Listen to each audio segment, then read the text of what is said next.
Bonjour tout le monde, mon nom est Julien Brault, cofondateur de Art Bacon. Aujourd'hui, je vais vous parler d'un sujet qui est peut-être moins intéressant parce que chaque jour, j'essaie de vous trouver des idées d'investissement qui ne sont pas forcément, c'est jamais des recommandations, qui ne sont pas forcément les meilleures entreprises du monde, mais j'essaie de vous trouver des choses intéressantes à regarder, à rechercher pour éventuellement vous aider à garder votre portefeuille.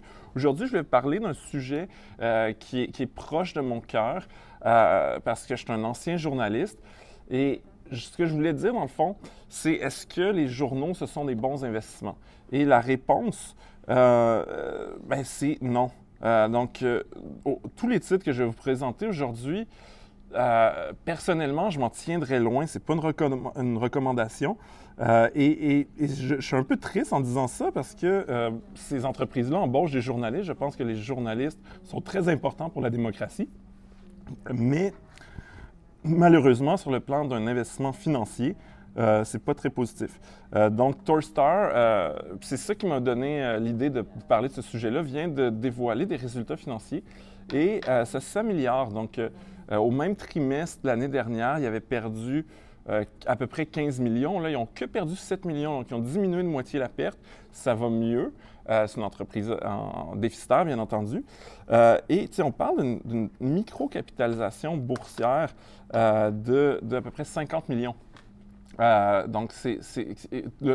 Puis Torstar, en fait, est propriétaire du Toronto Sun, du Toronto Star, pas du Toronto Sun, et de plusieurs journaux régionaux en Ontario. C'est un peu comme le Journal de Montréal à Montréal. Donc, c'est le tabloïd dominant dans la région de Toronto.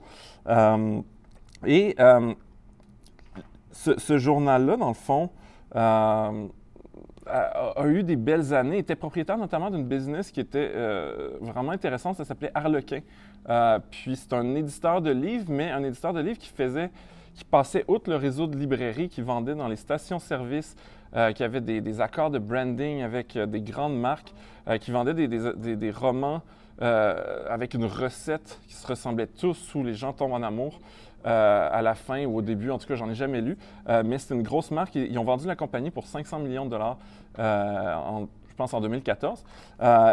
C'est intéressant de voir, c'est une des raisons pour laquelle je ne crois pas dans ces entreprises-là, c'est qu'elles s'accrochent, leurs actifs principaux, ce sont des journaux. Puis c'est comme ça, c'est des entreprises qui existent souvent depuis le 19e siècle ou depuis le début du 20e siècle. Et elles vont vendre tout. Donc, si on pense à la presse, par exemple, qui ont vendu des actifs incroyables comme du proprio, des maisons de production qui allaient très, très bien. Tout ça pour financer la Presse Plus. Et finalement, ça s'est retrouvé dans un organisme sans but lucratif. Donc, on va... Et c'est tout le contraire de comment devrait gérer une entreprise. Quand on a une entreprise, on regarde les secteurs, en fait, qui sont en perte de vitesse, qui structurellement vont échouer. On s'en départit. Puis on réinvestit dans les parties qui fonctionnent. Les journaux font exactement l'inverse. Donc, même si ces journaux-là ne sont pas chers, même si la valeur au livre, allons regarder la valeur au livre. Donc, Torstar vaut à peu près 50 millions. C'est quoi sa valeur au livre si on regarde dans l'application? Je pense que c'est pas profitabilité, ce serait valorisation. Donc, est-ce qu'on a ça, c'est des ratios. Valeur d'entreprise. Oh, la valeur d'entreprise est négative. Des fois, les journaux peuvent être propriétaires d'immeubles ou de choses qui font en sorte que la valeur au livre est plus élevée que leur valorisation. Donc, la valeur au livre est négative. Pas un super bon investissement, désolé. Donc, ça, c'est Torstar. On peut en regarder un autre. Je pense le plus gros, qui est Postmedia Network. Arrêtez la diffusion. Mais non, je ne veux pas. Est-ce qu'on diffuse toujours pas? OK. Postmedia.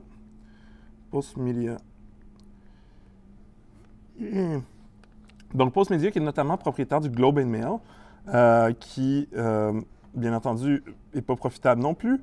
Une capitalisation boursière d'un peu plus de 120, donc c'est en milliards, donc 120 millions. Selon moi, c'est ça, c'est ces entreprises qui ne vont pas bien. Et Warren Buffett qui avait investi, je pense, 180 millions dans des quotidiens régionaux il y a quelques années, je pense en 2012, et qui, depuis très longtemps, était propriétaire de son journal dans sa ville, Omaha. Il le voyait comme des monopoles. Et en tant qu'investisseur, on aime toujours avoir des monopoles. Donc, il y a à peu près un quotidien dans une ville de moyenne taille aux États-Unis. Lui disait, ben oui, c'est en perte de vitesse. Ça, c'était le Warren Buffett de 2012. Mais il y a quand même un bel avantage compétitif et c'est un business qui est quand même bien. Aujourd'hui, je pense en avril dernier, il a dit tous les journaux sont appelés à mourir. All the newspapers are toast. Même s'il en possède. Donc, j'imagine qu'il a fait une écriture comptable pour dire que ça valait rien. Et il disait peut-être que les grandes marques nationales, comme le Wall Street Journal, le New York Times, qui réussissent à avoir des centaines de milliers, voire des millions d'abonnés numériques, vont survivre. Donc, dans cette perspective-là, probablement que le Toronto Sun, puis je pense pas qu'il y a forcément la vérité infuse, mais ça a beaucoup de sens ce qu'il dit. Donc, un journal local, même si c'est très, très fort à Toronto, comme le Toronto Star, serait voué à la disparition. On pourrait imaginer qu'il y a un quotidien national, comme le Globe and Mail, qui est lu un peu partout au pays, pourrait survivre. Le truc, c'est que même si le Globe and Mail survit, est-ce que ça vaut la peine d'acheter des actions d'une entreprise comme Postmedia qui possède des tonnes et des tonnes de journaux qui sont voués à la disparition et ça inclut toutes les obligations envers les fonds de retraite des employés, les dettes. Donc, même si j'avais à parier, je crois que le Globe and Mail va exister dans 10 ans ou dans 15 ans. Est-ce que les actionnaires de Postmedia Network Canada Corp vont encore avoir de l'équité dans ça? Est-ce qu'ils vont avoir une faillite et ça va être racheté? Aucune idée. Mais je pense qu'en tant qu'investisseur, on a beau être un investisseur de valeur et vouloir payer moins cher que la valeur d'une entreprise. Et là, dans cette perspective-là, quand la valeur d'une entreprise diminue, on voit ça d'un bon oeil, on se dit, ben wow, on paye moins cher, il y a une opportunité. Dans le cas des journaux, malheureusement, la diminution des cours boursiers reflète le fait que c'est des actifs qui ont de moins en moins de valeur, qui vont continuer à perdre de la valeur. Donc, selon moi, il n'y a pas de bon prix auquel on pourrait acheter ça. Puis je vous parle d'un dernier stock, FP Newspaper Inc. Puis là, oh my God, donc ça vaut 0. Ils ont peut-être fait faillite. Je ne sais pas exactement, ça a vérifié. FP Newspaper qui est propriétaire du Winnipeg Free Press. Puis je me souviens, il y a quelques années, le Winnipeg Free Press ou FP Newspaper, ou peu importe, l'entreprise qui était derrière ce quotidien-là, était dans les listes des entreprises canadiennes qui versaient le plus gros dividende. Je me souviens qu'ils versaient un dividende de 12 %. Et là, un investisseur peu averti qui ne regarde pas à la nature de l'activité de l'entreprise pourrait se dire mon Dieu, c'est incroyable, j'achète une entreprise pour pas cher et elle me donne 12 % de dividendes. Aujourd'hui, elle se retrouve avec une entreprise qui vaut 0. Donc, j'imagine qu'ils ont fait faillite, dont le titre est à 17 sous. Donc, peu importe la valeur au livre, le ratio cours-bénéfice, le taux de dividende, si on investit dans quelque chose qui s'en va cracher dans un mur, on perd son argent. C'est juste une petite leçon que je voulais partager avec vous ce matin. Sur ce, si vous voulez investir en bourse dans des entreprises qui ne vont pas frapper un mur, on a une super offre avec Desjardins Courtage en ligne. C'est disponible au rbacon.ca/Desjardins.